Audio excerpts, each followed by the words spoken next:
সুপ্রিয় দর্শকবৃন্দ, আসসালামু আলাইকুম। শুরুতেই জানিয়ে দেব আজকের সংবাদ শিরোনাম, তারপরে থাকবে এই নিয়ে পুরো বিস্তারিত। সরকারকে 15 জানুয়ারির মধ্যেই ঘোষণাপত্র দিতে হবে। আগামী 15 জানুয়ারির মধ্যে অন্তর্বর্তী সরকারকে প্রোক্লেমেশন অব জুলাই রেভলিউশন তথা জুলাই আন্দোলনের ঘোষণাপত্র প্রকাশ করতে হবে। সেই পর্যন্ত মানুষের আকাঙ্ক্ষার কথা জানতে জেলায় জেলায় মহল্লায় যেতে হবে।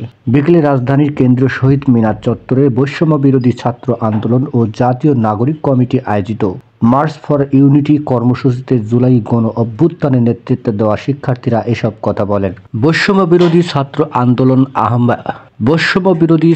আন্দোলনের আহ্বায়ক হাসনাত আবদুল্লাহ বলেন, এতদিন পর্যন্ত আমাদের এই জুলাই গণ অভ্যুত্থানের কোনো ঘোষণাপত্র ছিল না।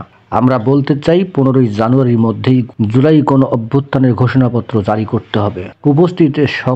উপস্থিত সকলের উদ্দেশ্যে হাসনাত আবদুল্লাহ বলেন, 15 জানুয়ারি পর্যন্ত আপনারা জেলায় জেলায় পাড়া মহল্লায় মানুষের কাছে যাবেন, তারা কি বলতে চায় সেই কথাগুলো উঠিয়ে নিয়ে আসবেন।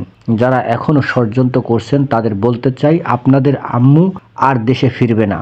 যাকে আমরা সীমান্তের ওপারে পাঠিয়েছি তাকে আর এদেশে পুনর্বাসনের সুযোগ দেওয়া হবে না। তিনি আরো বলেন, আজ এতদিন হয়ে গেল এখনো বিচার বহির্ভূত হত্যাকাণ্ডের বিচার নিশ্চিত করতে পারিনি। আমরা দেখছি পিলখানায় দেশপ্রেমিক অফিসারদের একজন করে মেরে ফেলা হয়েছে। আমরা চাই অতি শীঘ্রই পিলখানা হত্যাকাণ্ডের বিচার করতে হবে। আমরা শাপলা চত্বর ভুলে যাই নাই। শাপলা চত্বরের লাইট নিভিয়ে রাতের আধারে আলেম ওলামাদের হত্যা করা হয়েছে। আলেম ওলামাদের হত্যার সেই বিচার নিশ্চিত করতে হবে। গুম খুনের বিচার করতে হবে। এদেশে এখনো আরো আমাদের অনেক শত্রু জীবিত রয়েছে।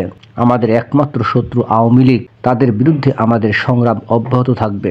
এ সময় জাতীয় নাগরিক কমিটির সদস্য সচিব আক্তার হোসেন বলেন, এদেশের মানুষ, এক নীতি, এক দেশ, এক নতুন বাংলাদেশ চায়। বাংলাদেশের মানুষ নতুন সংবিধান চায়। বাংলাদেশের মানুষ সংস্কার চায়। বৈষম্য বিরোধী ছাত্র আন্দোলনের নেতারা যখন জুলাই গণ অভ্যুত্থানের ঘোষণাপত্র পাঠের আয়োজনের ঘোষণা দেয়, তখন অন্তর্বর্তী সরকারের পক্ষ থেকে সব রাজনৈতিক সংগঠনের সমন্বয়ে ঘোষণাপত্র পাঠের ঘোষণা দেওয়া হয়। এই ঘোষণা বৈষম্য বিরোধী ছাত্র আন্দোলনের বিজয়। অন্তর্বর্তী সরকারের কাছে বলতে চাই, অবিলম্বে 15 জানুয়ারির মধ্যেই জুলাইয়ের গণ অভ্যুত্থানের ঘোষণাপত্র পাঠ করতে হবে। তিনি বলেন, আগামী জাতীয় সংসদ নির্বাচনে নির্বাচিত প্রতিনিধিদের মাধ্যমেই নতুন সংবিধান হবে। আগামী নির্বাচন হবে গণপরিষদ নির্বাচন। সেই নির্বাচিতরাই সংবিধান সংশোধন করবে।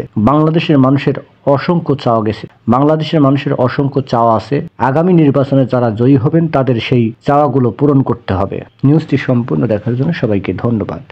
বাংলা নিউজের পরবর্তী আপডেট পেতে আমাদের চ্যানেলটি সাবস্ক্রাইব করুন। নিউজটি ভালো লাগলে অবশ্যই লাইক, কমেন্ট, শেয়ার করে অন্যকে দেখার সুযোগ করে দিন। ধন্যবাদ।